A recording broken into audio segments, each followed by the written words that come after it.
आज एहसास emergency cash की कैटेगरी 4 की जो इमदादी रकम है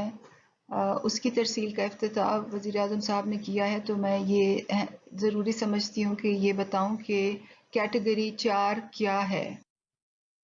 इससे पहले कि मैं कैटेगरी 4 के बारे में तफसीलात बताऊँ, मैं आपकी याद दहानी के लिए बताना चाहती हूँ कि 3 अप्रैल को मैंने एक वीडियो जारी की थी जो इस URL पे मौजूद है, और उस वीडियो में मैंने ये बताया था कि एहसास इमरजेंसी कैश क्या है, उसकी पहली, दूसरी और तीसरी कैटेगरीज क्या हैं, 8171 की SMS कैंपेन क्या है, हम किस तरह की डेटा एनालिटिक्स इस्तेमाल करेंगे, वेल्थ प्रोफाइलिंग की क्राइटेरिया क्या है, पेमेंट कैसे होगी, और हम क्या दुश्वारियां जो हैं वो फोरसी कर रहे हैं। दुश्वारियों पर तो मैं बाद में बात करूंगी, मगर आज मैं ये बताना ज़रूरी समझती हूँ कि कैटेगरी 1, 2 और 3 के साथ हम कहाँ खड़े हैं और कैटेगरी 4 क्या चीज़ है।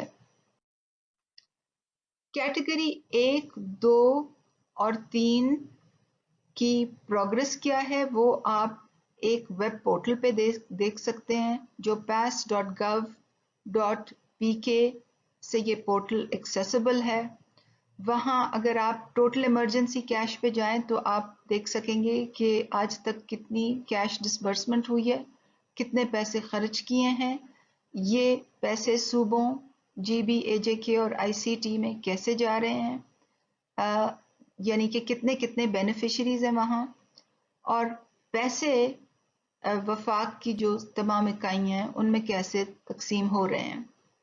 अगर आप कैटेगरी 1, 2 और 3 की अलग अलग डिस्ट्रीब्यूशन देखना चाहते हैं तो आप इन पे क्लिक कीजिए इस पोर्टल पे जाके, और आपको तमाम तफसीलात यूं ही मिल जाएंगी। अगर आप प्रोविंस, AJK, GB और इस्लामाबाद के अलावा तफसीलात देखना चाहते हैं कि डिस्ट्रिक्ट्स में कैसे पैसे जा रहे हैं, कितने बेनिफिशरीज हैं, तहसील में कैसे पैसे जा रहे हैं, कितने बेनिफिशरीज हैं, और कितने पैसे डिपॉजिट कराए जा रहे हैं, कितने निकाले जा रहे हैं, तो आप इस पोर्टल पे नीचे स्क्रॉल कीजिए, यहाँ पे प्रोविंस सिलेक्ट करें, यहाँ पे डिस्ट्रिक्ट या तहसील का नाम डालें और तमाम तफसील आपके सामने आ जाएगी। ये तमाम चीज़ें शफाफियत के पेश नज़र की जा रही हैं, और अगर आप इस पोर्टल पे pass.gov.pk पे इस पोर्टल पे आएँ तो कैटेगरी 1, 2 और 3 की क्या प्रोग्रेस है यहाँ से आप देख सकेंगे। अल्हम्दुलिल्लाह अभी तक पिछले 5 हफ्तों में 8.7 मिलियन लोगों को 12,000 रुपए की इमदादी रकम दी जा चुकी। कैटेगरी 4 क्या है और वो कैटेगरी 1, 2 और 3 से कैसे मुख्तलिफ है, वो मैं उस पर थोड़ा सा टाइम स्पेंड करना चाहूँगी। कैटेगरी 1 जो है उसमें खाली खवातीन हैं, मगर कैटेगरी 2, 3 और 4 में मर्द हजरात और खवातीन दोनों शामिल हैं। कैटेगरी 1 जो है, 2 और 3 जो है, उसकी फंडिंग गवर्नमेंट के कोविड पैकेज से आई है। कैटेगरी 4 की जो फंडिंग है वो प्राइम मिनिस्टर के कोविड-19 फंड से वो फंडेड है, और वजीर आजम ने आज ये ऐलान किया है कि अगर कोई 1 रुपया इसमें डोनेट करेगा तो हुकूमत उसमें 4 रुपए डालेगी। एक और जो अहम फर्क है वो ये है कि कैटेगरी 1 में तमाम एहसास कफालत की खवातीन शामिल हैं। ये वो खवातीन हैं जो पहले BISP लिस्ट्स में होती थी, और आपको याद होगा कि BISP लिस्ट्स को हमने क्लीन किया था। वहाँ से जो गवर्नमेंट सर्वेंट्स हैं और जो वेल्थ प्रोफाइलिंग क्राइटेरिया पे फेल होते थे लोग, उनको 8,20,000 लोगों को निकाल दिया था, और बाकी तमाम हम एहसास कफालत लिस्टों में ले आए थे। तो कैटेगरी 1 में सिर्फ खवातीन और एहसास कफालत बेनिफिशरीज हैं। कैटेगरी 2 में वो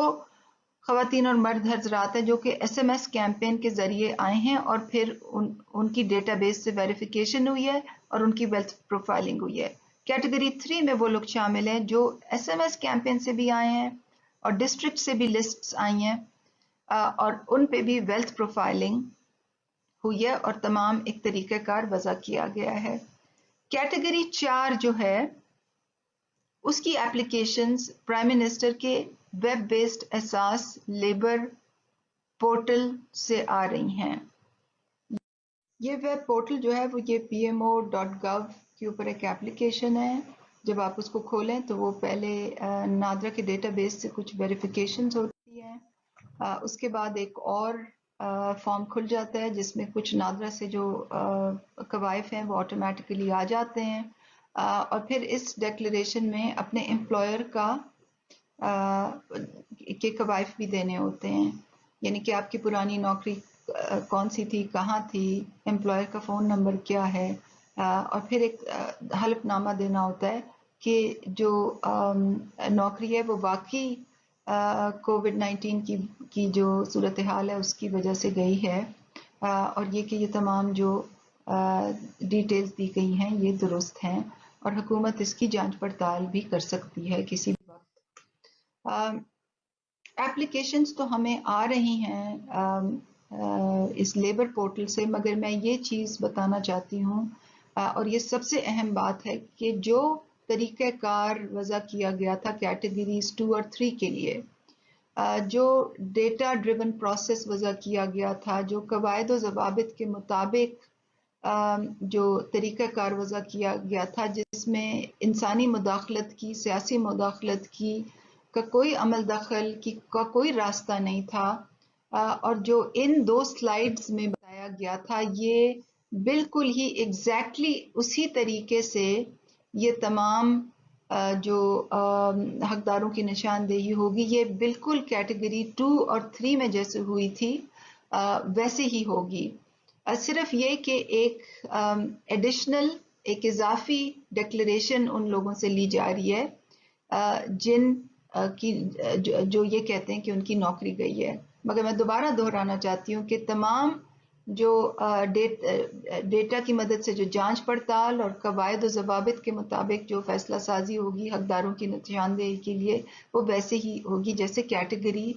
2 और 3 में की गई थी। और शफाफियत को मद्देनजर रखते हुए कैटेगरी 3 की जो तफसीलात हैं वो बहुत जल्दी एहसास इमरजेंसी पोर्टल पे यहाँ पे दे दी जाएंगी, जहाँ पे कैटेगरी 1, 2 और 3 की तफसीलात भी दी गई हैं। आप सबकी अटेंशन का बहुत शुक्रिया, इस वीडियो को देखने का बहुत शुक्रिया।